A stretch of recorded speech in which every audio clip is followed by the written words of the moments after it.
Good evening, ladies and gentlemen, and thank you for joining us. This is Dave Emmons and the Strange Reality Show, and I'm really happy with the people that are watching the show on Facebook. I'm just trying to get a lot of numbers transferred over to YouTube and Rumble, but this is a good start. You guys are really making me happy doing the shows, and it makes me feel like more like doing the shows if people are listening because I want to enlighten people.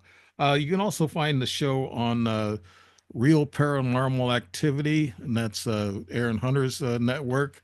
That's on a Thursday nights tonight. There's one of my shows running. Then I'm joining another a radio station. I'll be doing one night a week. I'll probably be going live on that one, so that would be interesting. That's Oracle Talk Radio .com, oracleradio.com. My show should be starting this week, pre-recorded, and I'll be starting live after 1st of December with that network. But I will be keeping this show here on the this regular channels like uh, Facebook, YouTube, Rumble. I'll be doing the show like this, Strange Reality, on a Tuesday night, more than likely. The other show will be on a Wednesday or Thursday night.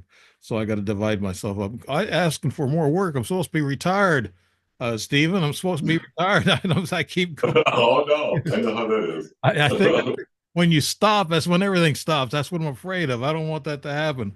Uh, but you get that age and you think, oh no, what's next? These aches and pains they come out and they come from the middle of nowhere. Like today, I was working out and my right ankle got a little sore, and I said, where'd that come from? And I said, Right. oh, I'm old. Okay, that's a good excuse. Okay. But tonight, ladies and gentlemen, we're going to be talking about hauntings. We talked about horror stories the other night, and we've talked about, I guess, a little bit of everything: UFOs, ETs, last Friday, some real stories there. And well, I'm glad that everybody's taken a look at them. But besides all that, selling myself here on the Strange Reality Show, I got a good guest tonight, and we've tried a couple of times to hit it off and get on the show. And he was actually swamped by a big storm here about 3 weeks ago, or something like that, where his electricity and Wi-Fi was all down. And he's okay. I just teased him a while ago. His name's Stephen LaChance, and you might have heard of some of his books, and he's written about, I don't know, 7 or 8 books. We'll go through those. And but he's got a French name. He lived in America, matter of fact, Missouri, not too far from me, and now he lives in Mexico. How's that? He's getting around quite a bit, and he worked in radio, and he's got one hell of a voice. And he said that his cell phone that had the good audio to it, and I said, no, it's your voice, Stephen. You're coming through loud and clear. Here's Stephen LaChance, renowned American author, has captivated readers with his chilling accounts of paranormal experiences. Born from his own terrifying encounters, LaChance's writings delve into the darkest corners of the supernatural, exploring the unknown and the unexplained. Early life and experiences. LaChance's journey into the paranormal began with his family's alleged supernatural encounters in a haunted farmhouse in Union, Missouri. And that's not too far from me. The Union Screaming House, as it came to be known, was a hotbed of paranormal activity with reports of strange noises, unexplained movements, and violent entities. These events would later inspire his debut book, and that was in 2006. I think the copy is kind of cut off here at the top of the page. My darn copier. And the account of a demonic attack they endured literally, you know, I mean, I guess it looks like they endured it face up, in person. We'll have Stephen talk about that. And his literary career, with Chance's writing career, spans over a decade with notable works including The Uninvited. I've heard of that book. It's been around, 2008, a true account of his family's paranormal experiences. And then Blessed Are the Wicked. That's 2010. The sequel to The Uninvited, continuing the haunting story. And then his third book is Crazy, a prayer for the Dead, 2012, a terrifying story based on an actual paranormal case. We're going to get into those real quick. We'll try to cover them as long as the time holds out. Confrontation with the Evil, 2017, an in-depth look at the 1949 St. Louis exorcism case. We all know about that one. His writing style, weaving together personal experiences and meticulous research, has captivated readers and inspired a new generation of paranormal investigators. He's been on television appearances. LaChance has shared his expertise on various TV shows, including The Exorcism of Roland Doe. Not sure if I heard too much about that, but the 1949 exorcism. We'll get into that. His new book, in which we're gonna kind of center on tonight and look at really well. It's called Glow, and enter the world of Glow. This ancient evil infiltrates the darkest corners of the human mind, turning nightmares into a viral monster. Glow is a heart-pounding descent into madness, where the boundaries between dreams and reality dissolve. That sounds scary, Stephen. Stephen LaChance, thanks for being on the show. Could you add to your beginnings in your life and what you're doing now? And I know you got. I'm retired pretty much. I mean, this is what I'm doing. Oh, I retired to write. We moved to Playa del Carmen, Mexico. I live in the Mexican Caribbean where we built a house about 6 years ago. oh, And I've been here since. This is where I write. I'm sitting here in my office. My office is right next to my pool, and it's a wonderful place to be. So I've yeah. enjoyed it quite a bit. You worked in radio for a long time. I guess that's what you retired from, right? Yeah, I radio and I was a corporate trainer for Hallmark too, for a number of years as well. Hallmark. Radio has been my first love, though. Okay. Radio I always went back to. I was actually a radio producer, produced talk radio about 8 hours a day. Was also on talk radio, did my own shows, plus morning drive time. So I've done a lot as Yeah. far as that goes. It Yeah. sounds like a radio, yeah, 8 hours a day. That's hard work, even 2 or 3 hours a show. Sometimes I Well, what you would do is you would do 4 hours of 2 to 4 hours of on air. Drive time usually is about 2 to 4 hours, and then you were producer the second half of that, so right. you would produce other shows. Okay. So yeah, it was a busy time. Yeah. Really. Do you guys live near the beach? Yeah, I live about a mile and a half off the Caribbean coast. Oh wow. Blue water, the Oh bluest water you've ever seen in your life. no, that's nice. And it's always warm down there, no snow or anything. No. It stays warm all year round. Today was in the 80s. Okay, so Um, you don't miss Missouri at all, do you? No, well, I miss seasons sometimes. Yeah, yeah. We get seasons. It's kind of Oh, hard to describe, but we get seasons, but they're different. You got dry and wet season, basically. right. Uh, So, this here, you had the best books of 2017 by the St. Louis Go magazine, and that's mm. across the river from me. And so, could you tell us about that? I'm just reading this as part of your next page on your bio. Could you tell us how you got that award for that 2017? For the 2017, Yeah. that was for Confrontation with Evil. That was the book on the 1949 St. Louis exorcism. Okay, and Uh, so it fit. Actually, that was a readers poll. Readers actually voted for that book. Oh wow, They put it up as a nomination, and people voted for it. And that was kind of an honor, I thought, because people that actually from the city that read it. that's It wasn't like the Pope's Dispatch when The Uninvited was one of the best books of 2008 with the Post. They picked that. This was picked by the readers, and I thought that was really cool. right. Okay, why don't you tell us early on? Everybody gets their start. I know in ETs, UFOs, ghost stories, paranormal, everybody has that first event and that first whatever. I guess a strange event that happens to them. I have them happen to me all the time, but the strange event that happens to you that starts everything off. Like I saw a UFO, when I was 13 years old. And so that started me off the rest of my life. I was a believer and I was always curious. So tell us what your start was. It was in Union, Missouri, right, Stephen? Yeah, it was. We moved into the this house in Union, Missouri in 2001. I mean, it's not that I didn't believe in the paranormal or I didn't, it's just I never thought about it. It really just, it wasn't something that I overly considered.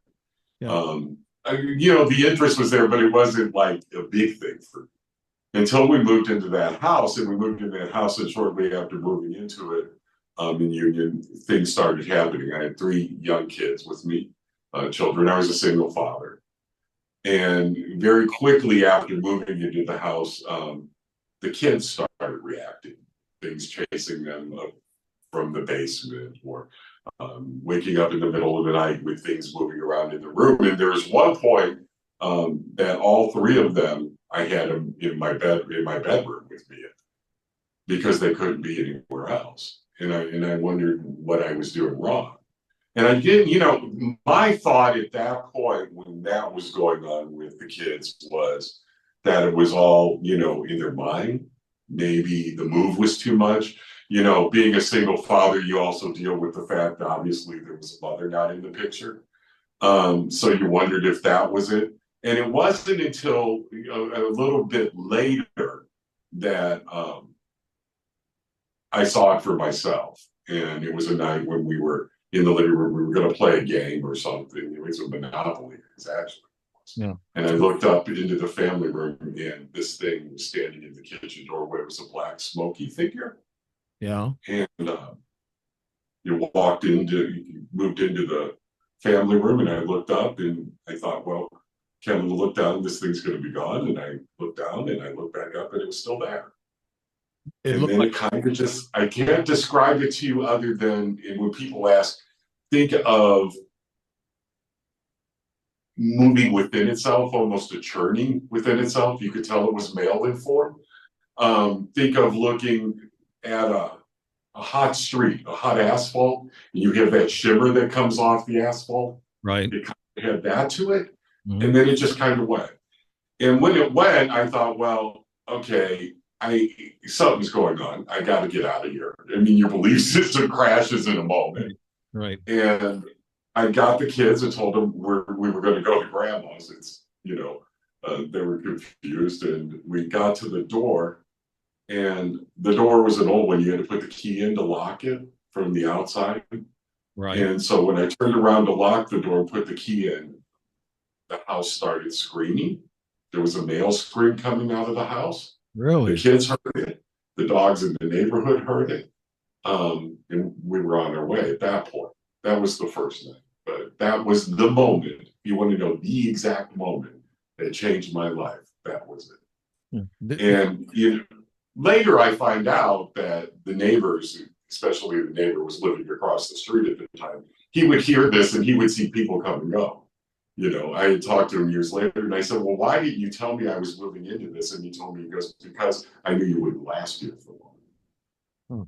Oh, okay. So it's this well-known thing, this entity in this town, and I just happened to step into it. Yeah. Did it touch any of the kids, or did it get a hold of any of the kids, or scare? At different times, it did different things. We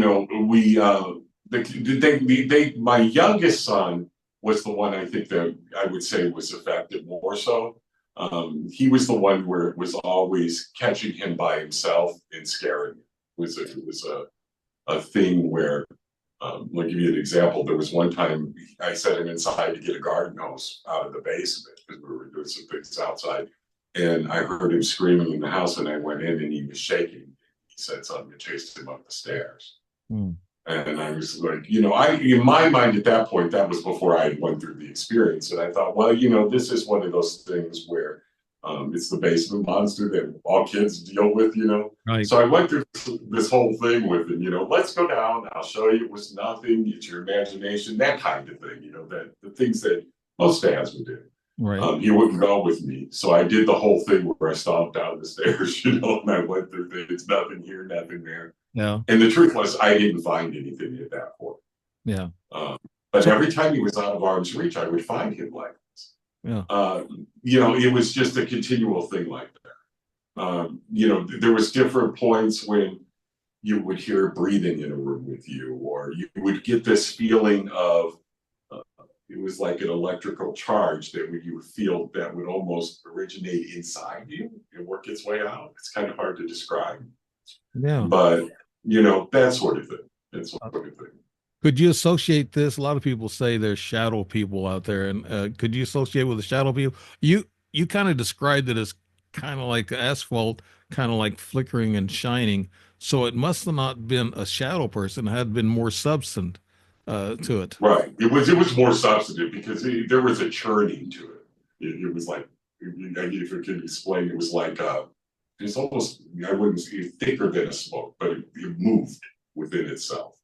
So Um, how long did you stay at the house before you moved? If I don't. oh, we were out within, we went back after that, because of course the male thing is to justify things to the nth degree, right?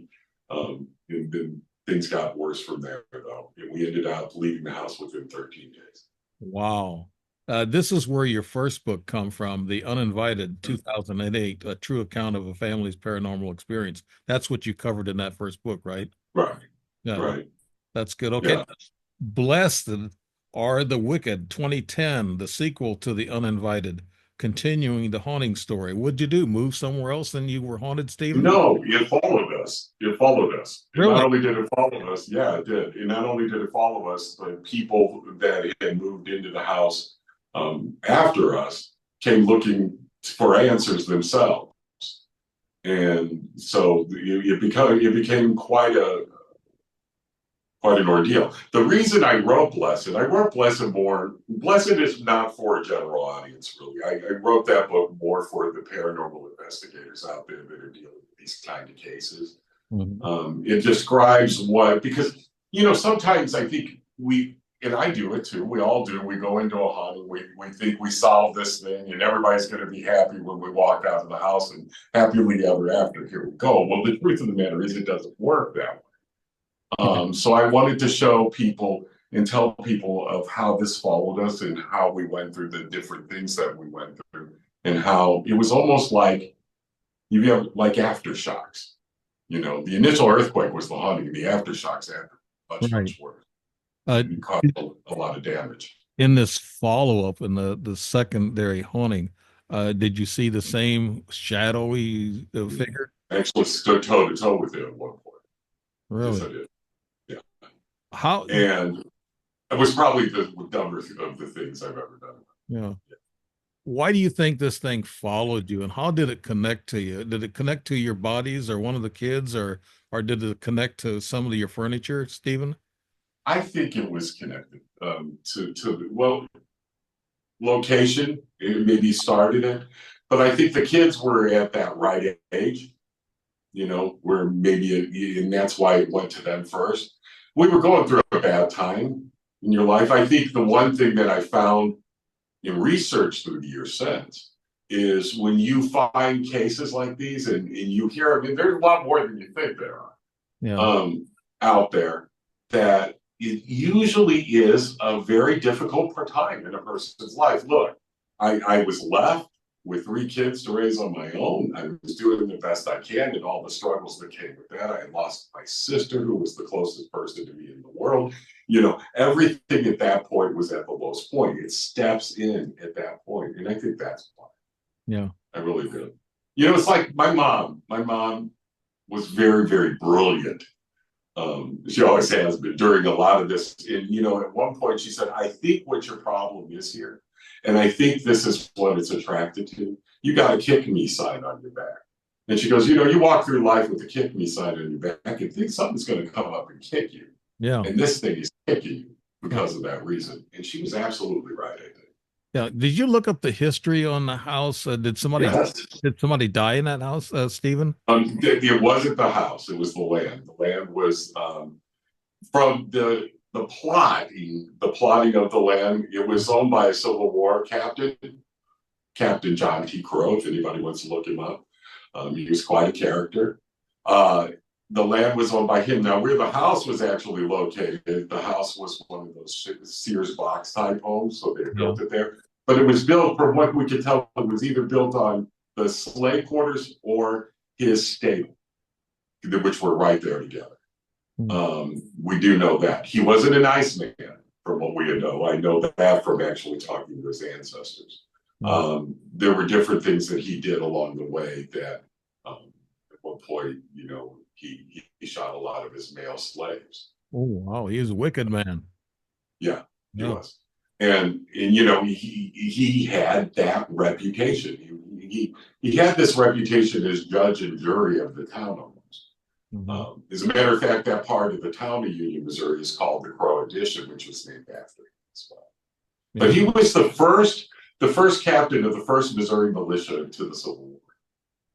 So, I Okay. mean, can you imagine finding this out that you stepped into this? Yeah. And before him, the land was owned by one of the first governors of Oklahoma. So it had quite a history there. Yeah. So that's a Civil War type ghost that kept coming and coming and coming and staying in the house. Now, the second location, Or it presented itself as yeah, that way. yeah. What the second location now, when he followed you, what happened there and what ended that did you move again and what happened, Stephen? It followed me to a couple different places. As a matter of fact, I still get a little bit of activity nowadays, but Oh, it followed me up until 2011. Sometimes it was worse than others. Sometimes a little bit of glow comes from that when we get into that. yeah. The nightmares and the sleep paralysis and the nighttime attacks and being in the shower and somebody standing in the shower on the other side of a curtain, Mm. you know, terrorizing type things for me and the kids. 2011, it ended. I had open heart surgery in 2000. Oh, I was very, very ill. Uh, and I actually did die in the process of it. I was dead for 38 seconds on the operating table. And when I came out of that no longer under the hold of this thing. I always tell people it was almost as if I had to die to get that monkey off my back. yeah. And things had changed drastically, dramatically. And anybody that knows me and has followed my life will tell you from 2011 to now, I'm a different person. And it's not that I'm a different person, I'm the person I was before all of that. Does that Right. make sense? Kind Yeah. of hard to explain. Yeah. I was going to ask you, what do you think, why do you think this thing followed you or attached to you? And what is a ghost? Let's two questions. I know at the moment that if there was a moment that I was an invitation to the dance, I was packing up everything. I had my father with me. The kids weren't in the house, obviously, at that point. They had been locked into a room at one point and had trouble getting in to get them out of the house. So they weren't back there. I was packing up to leave, and it started banging in the upstairs because it would do this. It would just boom, boom, boom. And I got to tell you, Dave, I just went off. And I went to the stairs and I started yelling up the stairs. I'm like, you are going to stop this. You are going to let me get my things out of here. You are going to let me get my kids out of here because if you don't, I am going to find a way to make you burn in hell forever. Oh, It's exactly what I said. yeah, And good. there you go. And If I made one mistake, I challenged it. And there you go. I think that's why. wow, I really do. that's the way to do. A lot of times people scream out God or they go smoke the house with sage. Right. Did you ever do any of that kind of stuff? Well, of course. Later on, as you're learning and stepping into all of this, you start gathering all this knowledge. You'll try anything. My house gets saged in Palo Santo every month now. Yeah. Back then I didn't know. I didn't know. That's the thing about me is I really don't have answers for it. Yeah. I can tell you what these things do. I can tell you what maybe I think these things are. But the truth of the matter is I went out looking for answers to what happened and what was going on with us. And it just raised more questions and opened more doors. Right. That's the second part of your question. Yeah, that's second. The what we talked about earlier pre-show was that we really don't know what angels, ghosts, Right. extraterrestrials, dimensional beings. Who are they? Are they all the same? They're all extraterrestrial. Actually, they come in and out of our dimension. And I think that's what your ghost did, Stephen. It would come in maybe through a portal that you didn't see, and would it would come and visit for a while, and then and probably leave at a certain time of day or whatever. Who knows what they really are? I mean, we know that they're kind of like residual energy left over from that captain that you're talking about. Maybe it was some. I would go even further to say that they're more intelligent than residual. I really would. And I go back. A good friend of mine years ago, who's no longer with us. I wish she was. Rosemary Allen. Rosemary, if you know anything about her, she was one of our great researchers in paranormal, numerous books and stuff. And I sat down and we were talking one time, and I asked her, I said, "Well, what do you think? What do you think?" And she said, "You know what, Stephen? I think that all of these things are connected with a singular thread of commonality. And if we can figure out that connection, we're going to see that these things aren't different from each other at all." And then later in research, she got into some of the things that I have been led to, looking at different sort of beings. And are these things one thing that it comes to us imposters as something else? Is this one thing we're dealing with? Is this one kind of energy we're dealing with? And it's just able to break off and do different things. So that's an interesting point. Yeah, you But may. I don't have an answer for you. Yeah. The Catholic Church, I'll tell you, the Catholic Church did a 156-page report on the screaming house. You can read that on my website at stephenlachance.com if you want to. They called it a demonic infestation. They called it a demonic obsession, oppression, and possession. Infestation, too. I don't know if I could tell you that it was demonic. I remember the first time I read the report, I called my mom and I said, "This is what they said." And my mom goes, "Well, you got to kind of keep in mind, son, that, that's one person's point of view, even if it is the church." Yeah, right. This was one of the church's demonologists, Yeah. that Yeah. wrote this. It's like I tell everybody, nobody's really an expert. Nobody really knows the answers. And Right, you made a right. comment, Stephen, a while ago that I never heard before from ghosts or people experiencing ghosts. You said they're intelligent. And so that we never thought of it that way. I guess a lot of the ghost hunters I've talked to never thought that they're intelligent. What did you mean by that, Stephen? How did you? I think they're thinking things. I think they think. I think they know what they're doing. I think they know how we're going to react to what they're doing and how it works. I think the problem is, you talk about ghost hunters and ghost researchers. I think the problem is, and I know you've probably seen me talk about this before, seen me write about this before, is the problem is that as ghost paranormal investigators, a lot of times we are sitting there just observing, you know. Mhm. We don't realize that we live in a living world, and these things aren't necessarily, if you're taking this idea that these are residual and dead, you're missing a whole nother bigger picture to this. And that is that we live in a life of all these things that are coexisting with us in the same time, and they react to us and come in and out of our lives in different ways. Some of us get to see them, some of us get to experience them, but then there's some of us that don't. There's some of us that get to experience it, and we don't know what it was we experienced, but we know we experienced something. I think that's the answer. I think it's more of a living thing than a dead thing. Yeah. So do you think, I guess, Now that could change. You know how that goes, right? yeah, do you think that ghosts and spirits are different, or benevolent spirits, or angels and ETs?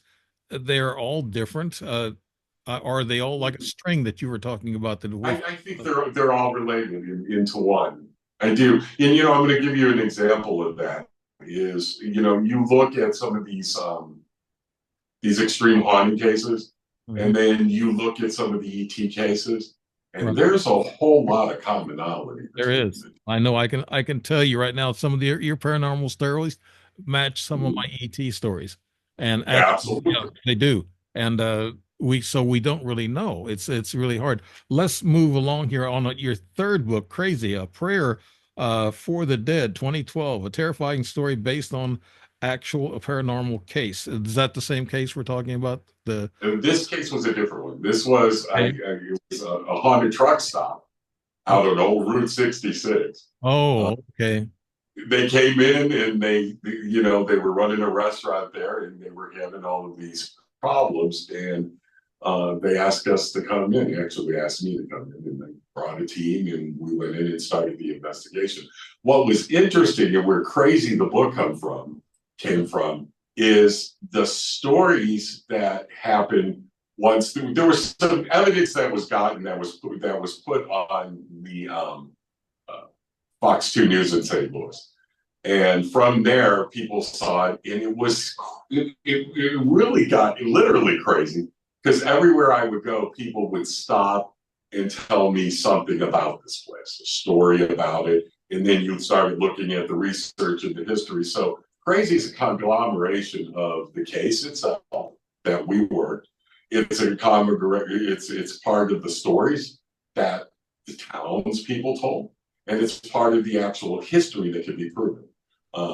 And the weirdest thing about it is the stuff that I can tell you that's 100% fact in it is probably some of the scarier stuff, the people and how they were reacting to this place and what was going on with Would it. this happen in broad daylight at the truck stop or Oh nighttime? my gosh, it would happen any time of day.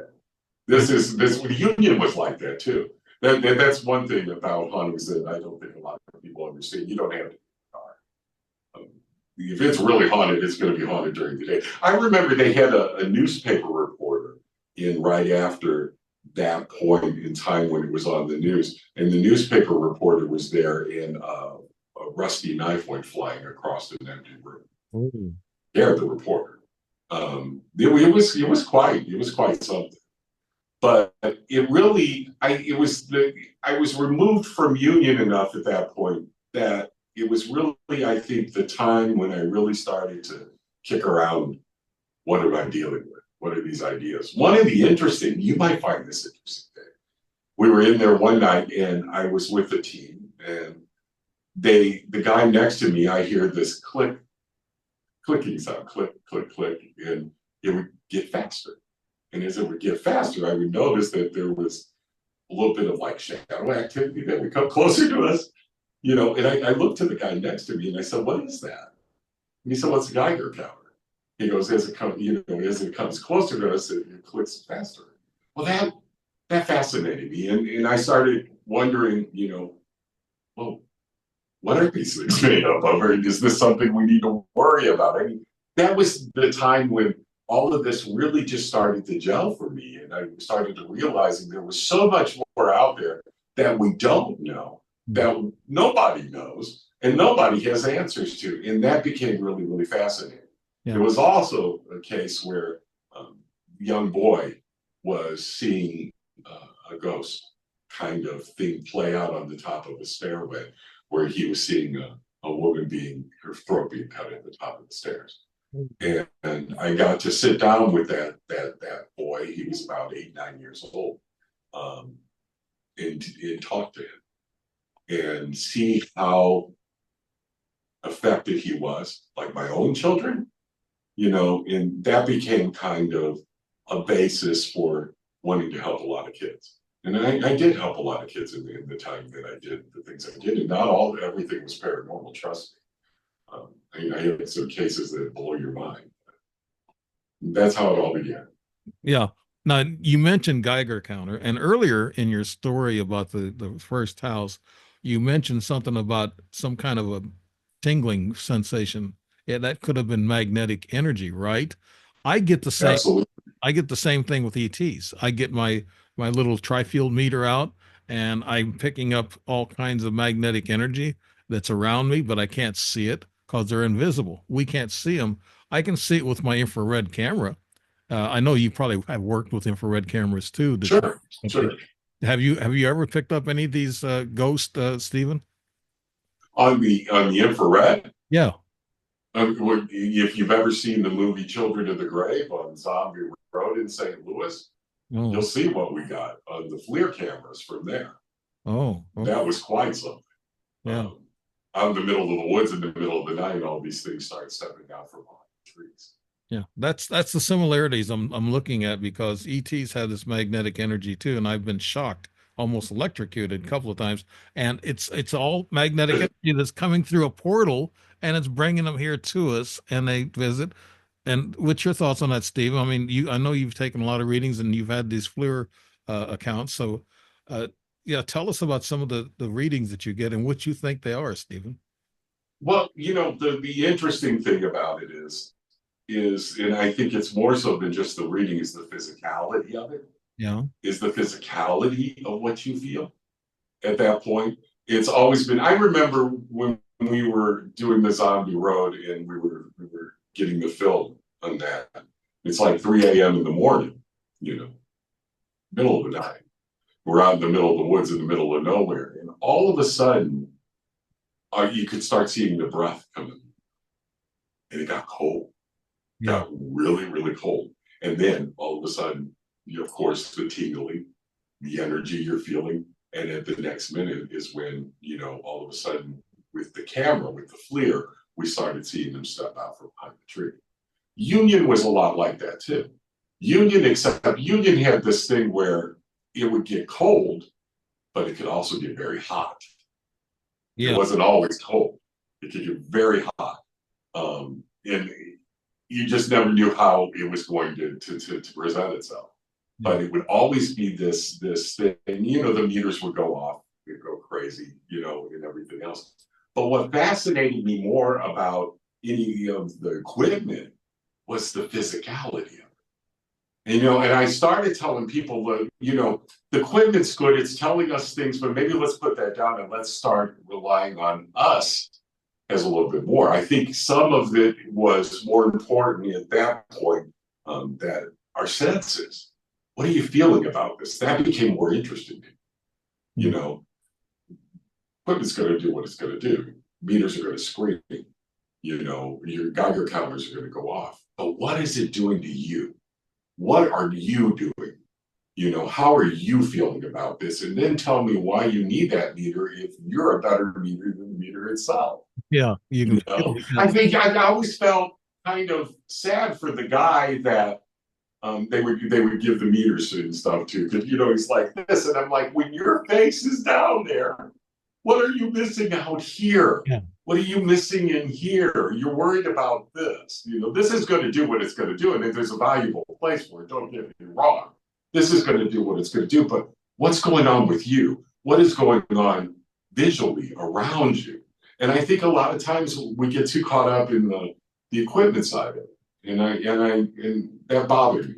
hmm, But it's a process I think we all go through. You get to this place in time where you start realizing I'm very different now, Dave, than I was then. yeah, Of course, at the beginning, I relied on everything. Trust me, I had it all. yeah, But now as I go through time, things have gotten less and less and less. And I'm more interested in how I'm reacting and how it's reacting to me within the living world. right. I've You know, had friends that were ghost hunters, and I got a good friend, Larry Wilson, who writes ghost books, and oh, he. I know Larry. Do you? You know Larry? Hey, I know Larry. I did one of his conferences, events once. Good really? guy. No, Uh, up in Springfield, Illinois, right? yeah, absolutely. Good Yeah, guy. yeah. He's written a lot of stories, and he told me about. I went on ghost hunts, but ghosts wouldn't show up when I'm there. I don't know why. I told him, I said, if I walk in that house, a ghost's not going to show up. I don't know what it is.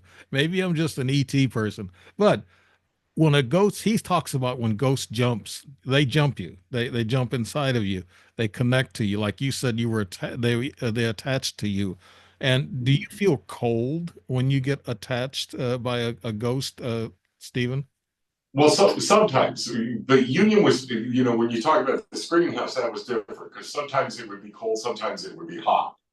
I can remember this one night where it was like I mean, hot. Like it was a cool night and the heat rose within the house fairly quickly. I was hot. There were some photos that were taken that night that were kind of fiery. Um, that some believe that, well, the investigators will tell you it's a portal, Hmm. that the figures coming out of fiery kind of thing. The priest uh, looked at it, they turned it over and said it was a mockery of the crucifixion, you know. But whatever was going on that night, it was hot. And so it's not always cold. It can go either way. Yeah. Um, I tell you, I think, with my experience and things that I do, I would be a little bit more on my toes if it presents itself in more of a heat sensor than a cold sensory kind of thing. I really would. Yeah. Do you go home at night and do these things get into your subconscious or into your conscious mind, Stephen, whenever they jump you or when they're around you? And do you have bad dreams? Can this develop out of having a ghost jump you or being close to one? The dreams aren't what they used to be, but yeah, there was a time when the dreams were very centrist to what was going on with me personally. But the dreams aren't so much now. It's more of a case of, there's times I'll wake up and there will be somebody in the room. We'll see that, and they're there, and I can describe them to you in detail a lot of times. I have one that happens every once in a while. It's a woman. Uh, she's a Mexican woman. She stands looking out the window in my bedroom, Oh, and and I can tell you she's wearing pink shorts. I tell you she has rosebuds on her shirt. And every time I see her, she'll look over at me and then she'll just go away. And I'm not the only one that see her. It's like, I'm married, so that happens as well. I see that as well. So yeah, it's interesting that way that, to live with me, you got to kind of get used to these things as yeah. they happen. Yeah, just like me with ETs. Yeah, same thing. But Stephen, now did you track down the history of this lady that's in your house? No, I can't find anything on her. I can't. I really can't, because what was here before our house was built on the edge of the jungle. Okay. There's no way of telling what was here. I mean, literally, when we first built our house, 6 years ago, we were pretty much the only people out here. We were here with toucans and monkeys. I'm not kidding you. As a matter of fact, I still hear monkeys occasionally. So there was no building, so anything that I could tell you history wise is not going to happen. Yeah. It's just one of those things. But who's to say that she's not attracted to me and I didn't pick her out from somewhere else? Yeah. Well, You sounds like know, she's she's of modern age because she's got pink shirts on. I would say no less than maybe the 70s. Yeah. Well, yeah. Yeah, Let's move on to Confrontation with Evil, 2017, an in-depth look at the 1949 St. Louis exorcism case, and we saw a lot of that, about that movie. And I start off by asking you, definitely, I've heard pros and cons, and I've heard this and that. Stephen, was this a girl or a boy? That was, I think it was a boy, right? That was it was a young boy. It was possessed. a young boy. Okay. Uh, it was a young boy. He was actually from Maryland, brought him to St. Louis. Mhm. There was family in St. Louis where they brought him to.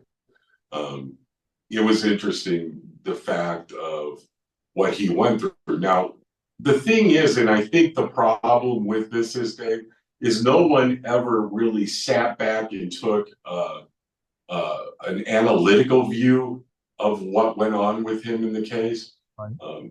We have the diary from the priest, and all of those are from different point of views. But when I sat down and I started looking into it and the research, because I was living in the same neighborhood, I owned a house in the same neighborhood where the exorcism had occurred, the actual exorcism at the hospital, not Right. over in Belnor. But and so I thought, well, this is interesting. And I started reading. And when I started reading and investigating this, and the research from years before, I had been to some locations, which I get into in the book. But it struck me that there were parts of this story that no one were wanting to tell. And one of the things is this boy was put through a lot of abuse in a lot of ways. It was almost the paranormal version of Munchausen by proxy in some ways. I mean, this mother um, was using him because she was trying to find money that the aunt had left. And there were times when she was using her boy almost as a human Ouija board because for some reason he was reacting. Those ideas were never gotten into. And the ideas of what that mother did and where it led to.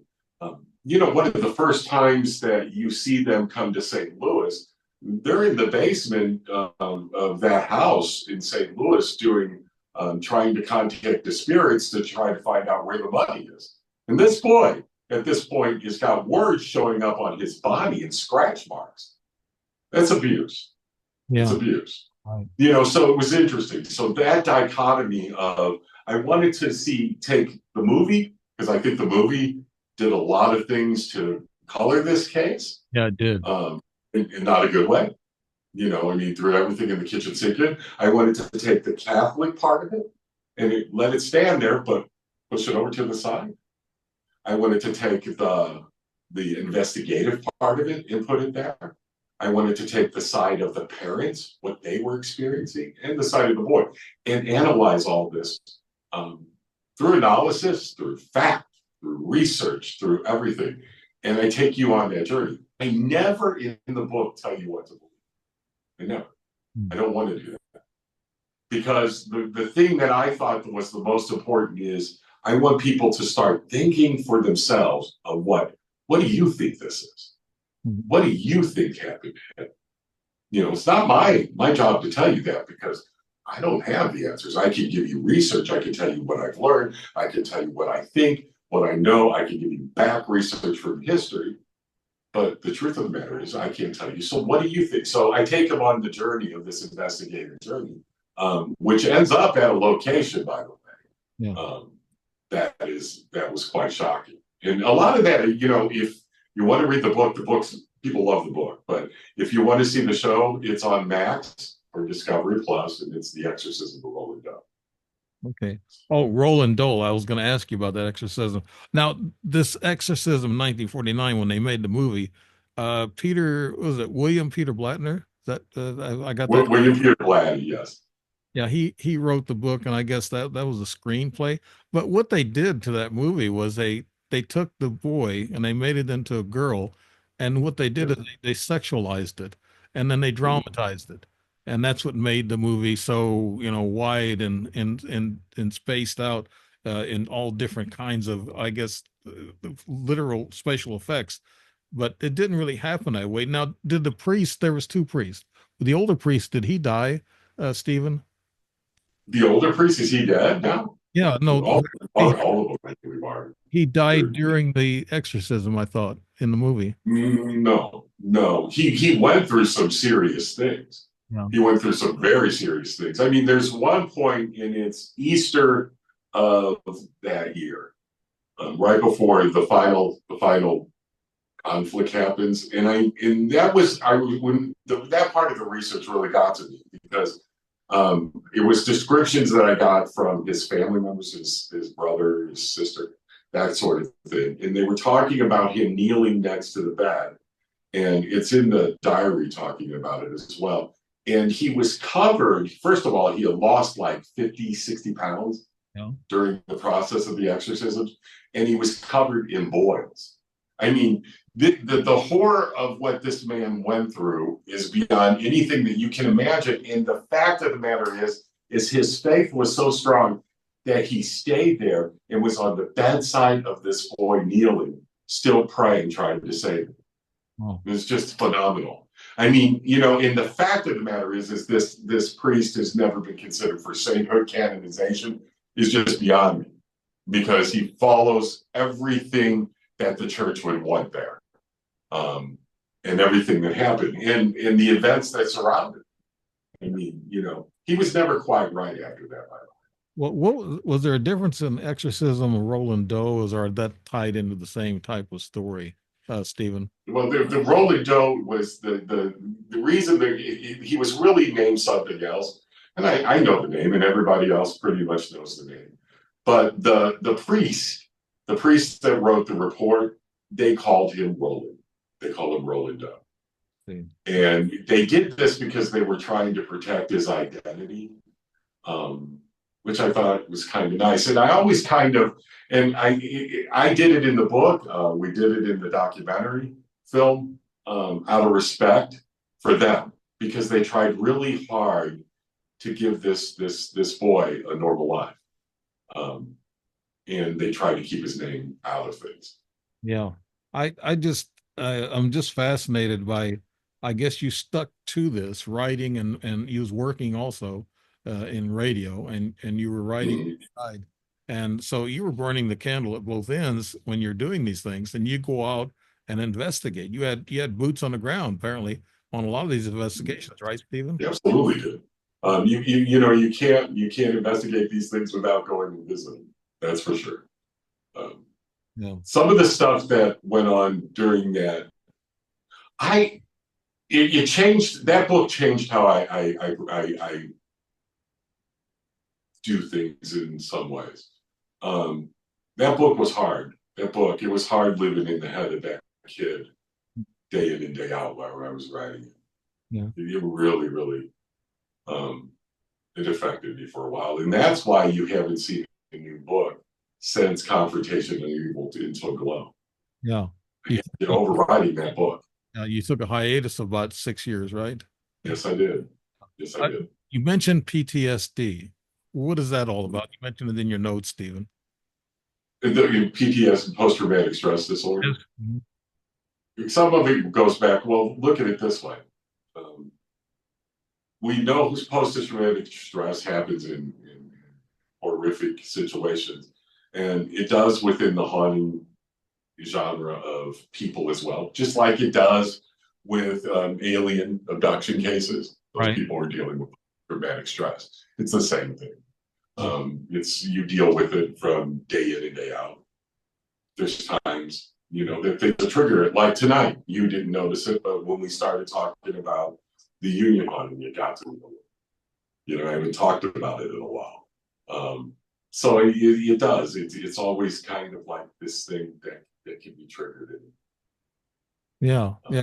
You can bring up the, yeah, it's just like I've been in combat, so I know that what that's about. Really, it's the same difference. It's a combat of a different sort, I would say. yeah, right. When you connect the PTSD and sleeplessness together in your notes here, it is a recipe for trouble. 38% of people in the United States alone suffer from sleep disturbances, which lay fertile ground for sleep paralysis and hallucination and sleepwalking. So I guess sleep paralysis, I've had paralysis, but I'm well aware of what I was doing. I think I was abducted at that time, and my whole body, I could see and I can look at things, and I knew it. What there's a control outside of me. But when you have sleep paralysis, I've had that a couple of times when I was younger. The difference is with sleep paralysis. Could you explain that, Stephen?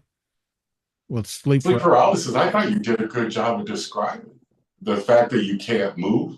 Um, in my case, I can tell you that things took on a different, darker hue when I would be under sleep paralysis, when I would go through this. As a matter of fact, there was one night when something crawled through the window, um, and I was going through that, and it crawled up onto the bed. Um, but yeah, it's hard to explain that to people, unless you have dealt with it. And the people that have dealt, well, you know this because you've dealt with it. Once you've dealt with it one time, you never forget it. But these cases started coming in. It was around 2009, that I started getting in a lot of different cases, and they were dealing with, and they were mostly young men that they were coming in with, between the ages, I would say, of 20, 25 years old, No. sort of that quarter century mark.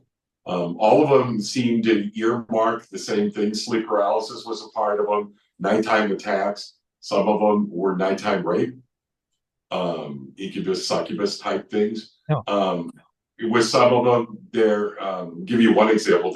There's one case that really stuck with me that I carried with me for years, and it was the young man that actually crawled into a dumpster in an alley with a gun and took his own life. Now, The note he left said that he couldn't handle these things anymore. He was going through the nightmares and stuff like that. Mhm. These things are causing some major, major damage.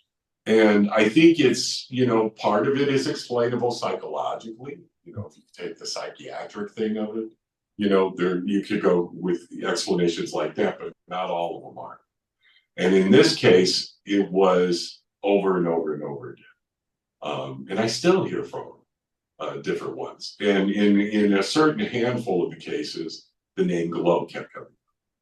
Mhm. And so that's where the name comes from. The name is actually after this entity that I was talking with, and that the cases were actually coming from. Now, to write the book, I decided to do it from a basis of research, but then turn it into more of a narrative fictionally for me, so I could get through the writing of it sanely. Because I'm serious, this book is something else, and it is definitely based on real examples of cases. Now, It's Steve, just the protecting a whole lot of people. yeah. The ghost that we were talking about, you mentioned the succubus, and also they call it the old hag syndrome. And is this a ghost or is this some kind of evil entity? And you mentioned also rape, and I've heard of women, I've even women in my family who felt like they've been kind of molested at night by a dark figure. What are these? Are these ghosts? Are It these happens to men too. It happens to men too, Dave. It's not just women. I had at the same time of the early research into this, I had a case come in that I gave to some demonologist out of Connecticut. And the video was of a man who had claimed he was being raped at night by some unknown male entity, by the really? way. And there was video. There was video. You couldn't see what was doing it to him, but you could see indentations in his body and him being absolutely terrorized. It happens to both. In these cases with the glow type thing, it's been mostly men, What about mostly. what is the succubus? I mean, it's been around for what, hundreds of years, and Well, people like to call them their demon creatures. yeah, If you want to get into labels of it, some call it demons, some call it not. I actually, if you go back into Middle Eastern, uh, is type religions, you'll come across the jinn, yeah, which is yeah. the genie. I think there might be more key to that than there is to demon and angels. Mhm. I think that maybe there's a connection to all of this, and it revolves around this one thing. Yeah. And this thing has maybe been here longer than all of us. Yeah, it's kind And of hard to determine what is evil, what is benevolent, and what. not everything is evil, Yeah, right? I mean, right. there's got to be a balance. Everything for good is evil. You Yeah, know, there's a balance in the universe. And when we start talking about jinn, you get into some of their legends and their the things surrounding them. You realize that they're not all bad. yeah. They have a choice. It can be good or bad. The Islamic religion is really interesting when you get into studying some of that stuff. Well, I had a Um, yeah, I had a phenomenon. Maybe you can explain this, Stephen. I had a phenomenon happen to me 6 years in a row on about the same date, August 11th through August 13th. And my body at 3 o'clock or so in the morning, my body was completely frozen. My hands was laying on my stomach like I was in a casket. I was frozen. I mean, deep freeze. I was shaking the whole bed, and my wife did not wake up. And she normally wakes up when the cell phone drops off the nightstand and carpet, and she'll say, "What was that?" But I was shaking the bed violently, and she did not wake up. And I got up and I had to go to the bathroom, of course, and I come back and I was shaking still, but I was so exhausted I just kind of passed out and went to sleep. And that happened 6 years in a row on about the same date. Uh, I That's an ET dimensional thing, or was it a ghost jumping me, or I'm not sure. See, that's what I mean. Nobody really knows for sure what all these different elements are, what happens with each one of these have entities. you ever read Whitley Strieber's Communion? Yeah, I haven't read it totally, but I know a lot about it. Yes. Go back into that case and take the UFO hat off for a minute Yeah. and look at that case from, let's say, a jinn, that kind of creature, Yeah. kind of thing, and see if there's parts of that ring true, as far as it not being alien and not being demon and not being ghost, that it could be this other thing that is presenting this that way. I'm telling you, you're going to see it that way if you do. It's going to open your mind to a whole lot of other questions, and Yeah. that's what this does. Every time you get into it and you take that next step, it never answers the question. You got Yeah. a myriad of more questions answered. Yeah. It's just like talking to you. I learned pieces of the puzzle that fits with me. It's the same here. Yeah, Yeah. and I talk to other people, other scientists, other writers, and they tell me the same thing. And they also told me that lucid dreams are real. They're real dreams. Once you if you I get believe that. there, do you agree with that, Stephen? I believe that in a lot of ways. I've had lucid dreams. Yeah. So Yeah, huh? it actually tells you that you've been somewhere and you've done something or you talked to somebody. And yeah, those are lucid dreams, and those kind of in a way they kind of scare me. But when I wake up, I keep thinking, well, I better write them down. But then I thought, no, it's burned into my memory. I'll never forget them, and I can still tell you those stories of all those big lucid dreams I've had, and I remember them, to the T. So yeah, it's confusing. I think they play with our minds, our subconscious and our conscious minds, and ghosts do the same thing, and ETs I know for sure do. But do ghosts manipulate us? Can they make us do things that we don't want to do, Stephen? Well, see, at this point in the matter is I've gotten to the point where I don't call them ghost ETs, or I don't label them at all. I'm looking at these things in a much, much different way. I'm looking at them more as as more of a living being that we coexist with. No. And these things, for whatever reasons, are manipulating our reality here. And that's how I'm looking at them. Ghosts and demons and angels went out of the door about 4 years back. Really? When I started going, well, I investigate around the world. I Yeah. don't just research here. I've researched in Egypt. I've researched in Palestine. I've researched in Israel. I've researched in Turkey. I've researched in Vienna, Germany, you name it. Japan. Yeah. Well, Stephen, Um, Egypt always fascinated me. What did you find in Egypt, Stephen? Could you tell us what you? Egypt, I found a tremendous source of power, Yeah. um, a humbling energy. You can't be on the pyramid plateaus and not feel it. You just can't. I mean, it is such an experience that you can't even begin to describe. I can't describe that one to you totally. But what was interesting about it is I came out of it believing that and feeling that there was a lot more energy source there than people even realize. You Underneath, feel it there. Oh yeah, underneath you the feel Sphinx. it there. Yeah. Underneath the Sphinx, it's supposed to be. So, and I think the government has found something. They're not telling, and they're keeping. Recently, Yeah. yeah, to stand in front of the Sphinx and with the pyramids behind it is, first of all, it's life changing, and just the fact that you're standing there. I mean, it's one of those moments where you go, "Is this real? Am I really here?" Yeah. Yeah. But the feeling and everything around it is pretty incredible. Let's get. So one of my favorite places that I've experienced a lot is in Vienna. And Yeah. I will be going back to Vienna in the Jewish quarter of Vienna, Leopoldstadt. Um, there was a lot that went on there that, for some reason, I connected to. A lot of dreams, a lot of visitations happened while I was there, Wow. in ways I didn't even realize until um, when I was leaving, actually.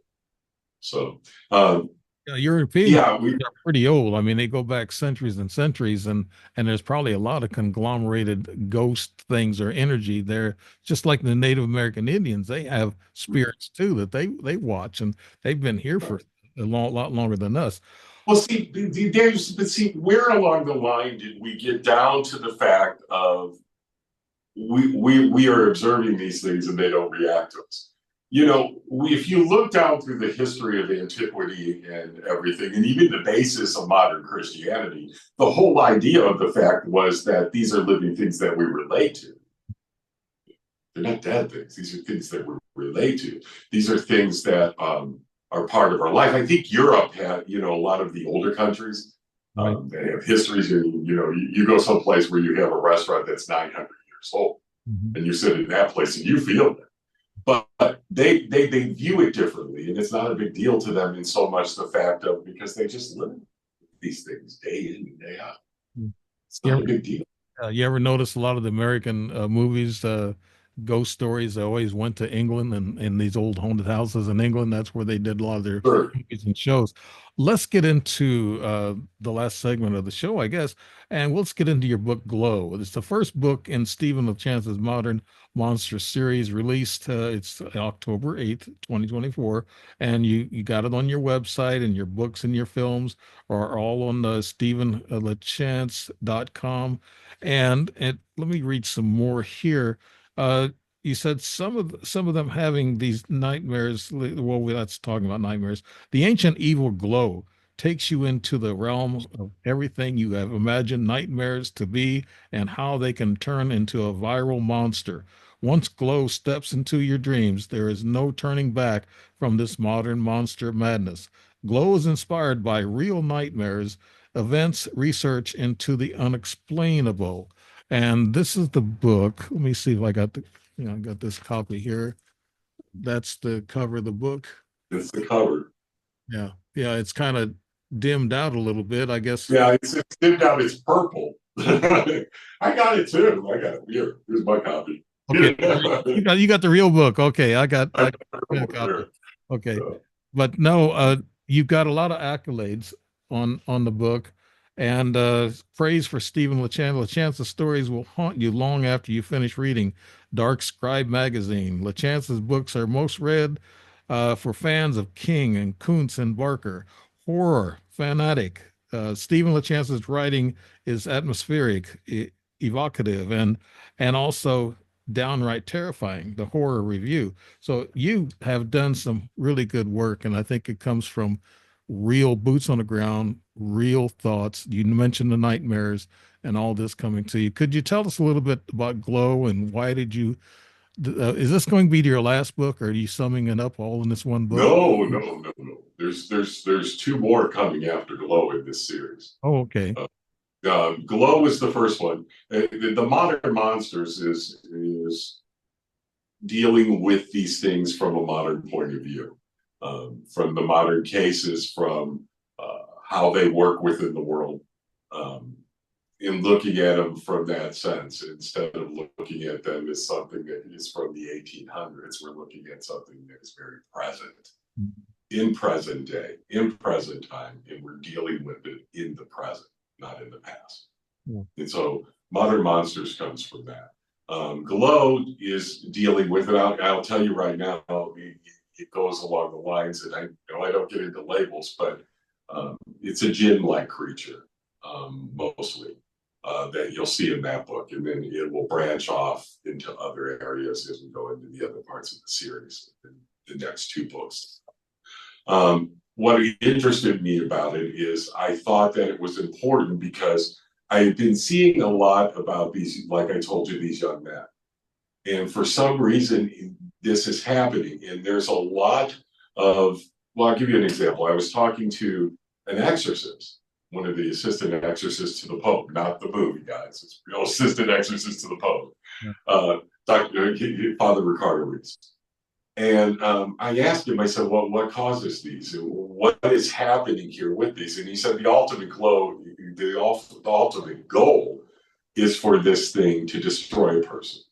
He goes, Stephen, I can't tell you how much we see of suicides out there and how many suicides and different type things like this are caused by these things that we can't even document because of it. And he goes in with these young men, and we were talking specifically about these type cases. It's very hard to document it because a lot of times the young guys don't want to talk about Right. it. Now, Especially with did you see these monsters personally, Steve?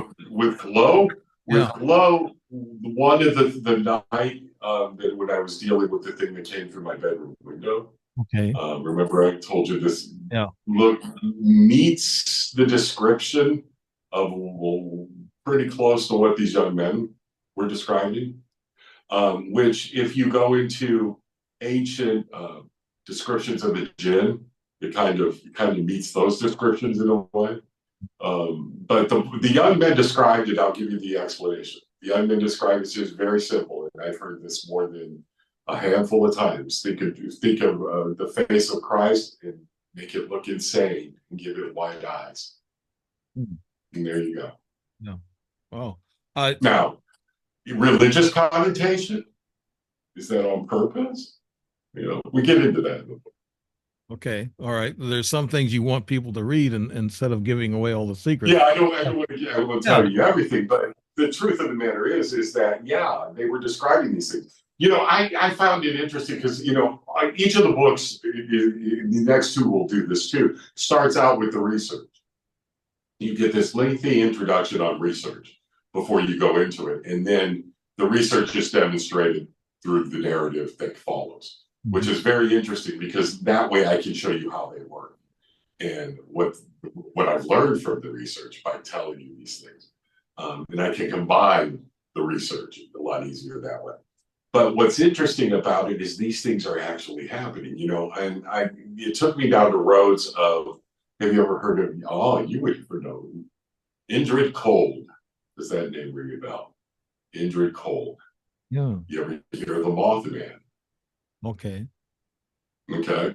Indrid Cold was around that case, and he shows up and he presents himself in a lot of the same ways as Glow can, but he also presents himself in a lot of the same ways as extraterrestrial. As a matter of fact, he at one point, this one gentleman, he claims to tell him all about this extraterrestrial life of his. Indrid Cold, look him up. He's interesting. Okay. Then there's the things that came out of Thailand. You have these nightmare demons that they claim were viral that were killing children. Um, you had also out of Italy. There's another cases that were, it started out with people were having this dream of this man. Well, it turned out it was an artist that actually presented the vision of this man. It was an art thing, but it took off and it went viral just by thought. And all of a sudden, people were being terrorized by this. All of this stuff became very interesting. And then I had this group of young men, and this is what was going on with them. I'm seeing suicide, I'm seeing this, and I'm seeing that. And it's different in some ways, though. And I think, looking into it, there was a lot of keys to a lot of things that kind of connect the dots to it all. And I really do believe that it's presenting himself as different things to different people at different times. And we'll get into that later in the books. But yeah, Our there scientists you go. can actually do mind control, I guess, the chemicals, and also now they're working. Book number two is Yeah. called Gorilla. Like, Book number two is called Gorilla. And okay. my friend, you just stepped into it. I know about the You news. see how this is, you're getting it though, and I'm really Yeah. excited that you're getting it because Yeah. you see how this is going to expand. Yeah. You know, Yeah. there's a lot to look at here. Yeah. There's a lot to look at. Yeah. And they're getting into frequencies now too. And maybe the ghosts and these entities are doing the same thing. Right, My third book was Angels and Supernatural Entities. So I know a little bit about that background on the biblical right. background about ghosts and spirits and the monsters, that type of thing. But That was confrontation. I got to do all of yeah, that. but your books get into it more extensively, and I'm sure now this three book series, is it going to be could it be a TV series? Could we be looking at something like that? Could be, could Okay. be. There's a lot of things that I'm working on that, the problem with when you get into a lot of that kind of thing, you deal with a lot of NDA. It could be. Yeah. Yeah, I would You know, like to see that happen to you. Have that happen. That'll really give you a good retirement if you get a good story, a script well, written. I'm not doing too bad now. I know you're not, but this. We're doing all right. We're doing Yeah, all right. I bet you are. I mean, gee whiz, but this book Glow. I want to ask you a question. There's something's been bugging me, and I've asked a lot of people who get into this research. I've in 1971 and 1998, two different occasions at 3 o'clock in the morning, I woke up and I saw this hooded figure with a robe, a white robe, and had a veil over its face, and it stood there looking at me, about 5'7", 5'8". It stood there looking at me for about 10 seconds, and I looked at it. I was wondering what was going on here, and it slowly just walked away and went off into another room, and it disappeared. What is that, Stephen? Could you give? Some people, when you were saying it, the thing is I was listening to someone in a case that would describe that, and I guarantee you they would have described it as an angel.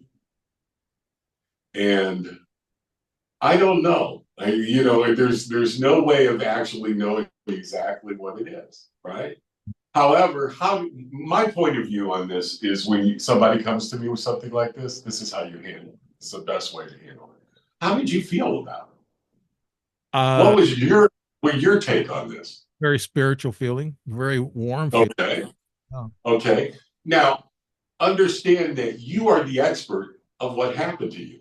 I wasn't there to see what happened. Yeah, and that's important. Next door neighbor wasn't there. That's what I ask a lot of the experiencers. I said, "How did you feel? How did your body feel? Did you feel warm? Right. Feel Right. chilled? Did your hair stand on the air? And were you afraid? Did you have fear? I had fear. Sometimes afraid. Later in life, like the woman, those type of things, not afraid. Yeah. Sometimes cold, sometimes warm. The warm things, when I feel warm, that's more frightening. Well, how do people get this long-term nightmares and PTSD as we discussed earlier?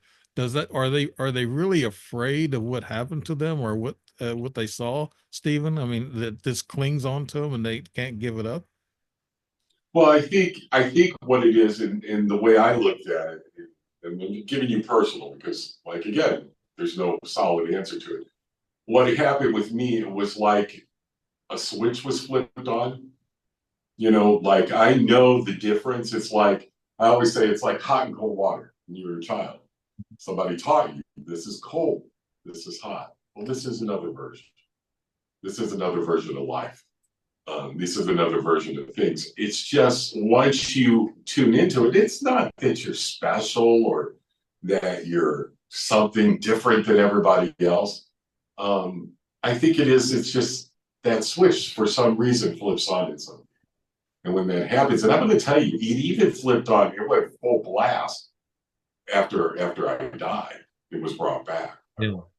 Yeah. It took things took a while for things to really settle after that. But in a way to deal with it on my own because sensory things all of a sudden become very, very apparent.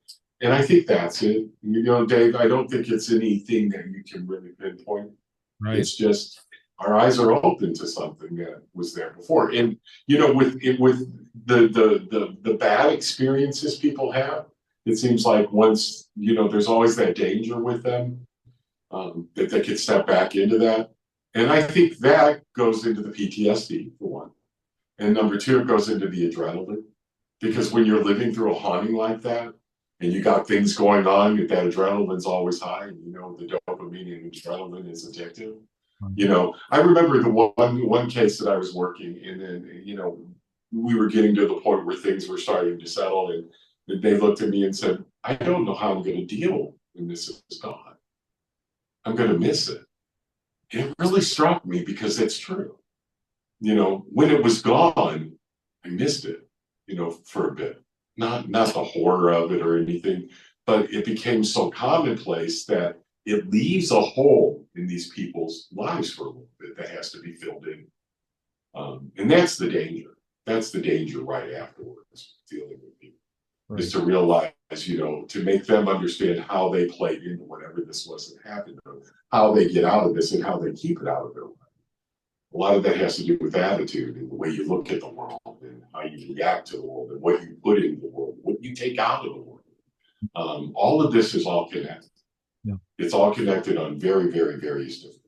It sounds like, Stephen, that you cover a lot in your books. You cover dreams, feelings, PTSD, your boots on the ground experiences, and you have it all around. I mean, these books, seven of them, I think we went through, but they are also, they're firsthand. You saw a lot of this, and you've done a lot of this in the research, and that can be really appreciated. I mean, these are sound like some great, and this glow book, it sounds like it's going to be great, and also the series coming up.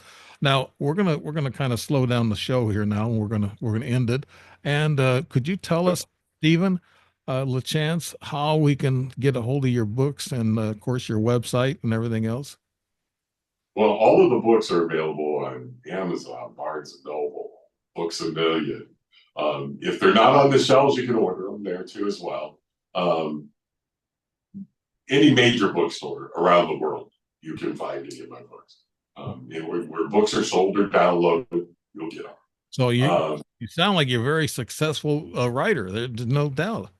yeah, well, The Uninvited was the first book, and it's been selling for 17 years. Wow, Think of that. good job. The average life for a book is 6 months Yeah, from the moment that you write it. The yeah. Uninvited's been going for 17 years, Dave. Entertainment Weekly called it a classic of true horror, and I'm just blown away. I wrote this thing because I felt like I needed to get it out and I needed to tell people. I actually wrote it more for people like me that had never been through anything like this. And before it was released, I remember my son said to me, he goes, "Dan, who's going to want to read about our lives?" And I'm like, "I don't know. But obviously someone, because the publisher took it up right away, and it went out and it just went crazy. Oh. And it's been going strong since. Great for you. You might even have a movie deal coming up after this Glow book, gets good. Your series there, and I wish you all the best on that. And maybe we'll touch base when you get the next book out, and we'll talk about it. And I want to tell I everybody. guarantee you'll want to talk about Gorilla because you brought up some things Yeah, I know. I do. that I'd love to hear your take on that side of it. Yes. Uh, I read your mind, actually, but no, I'm not a psychic, not read minds, but I do have some extra little energy that I can put out there. But no, you've been a nice guest, and I appreciate it, Stephen LaChance. Thank you so much. I'm And sorry it took so long to get to this conversation, but I'm glad we finally had it. yeah, I knew he was gonna have a good time. You seem like a hell of a nice guy, and I shouldn't say hello as we're talking about ghost. That's not a good word to use talking about.